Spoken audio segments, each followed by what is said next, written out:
अल्हम्दुलिल्लाहि रब्बिल आलमीन वस्सलातु वस्सलामु अला रसूलिहिल करीम।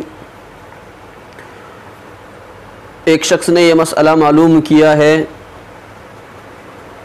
कि कुर्बानी का गोश्त गैर मुस्लिम को देना कैसा है, यानी जो कुर्बानी का गोश्त तकसीम किया जाता है 3 हिस्सों के अंदर, उनमें से क्या गैर मुस्लिम को भी दिया जा सकता है या नहीं।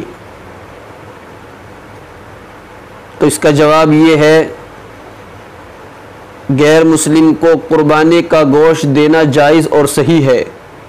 यानी अगर किसी शख्स ने गैर मुस्लिम को कुर्बानी का गोश्त कच्चा दिया या बना कर दिया या अपने घर खिलाया तो हर सूरत में जायज़ और सही है।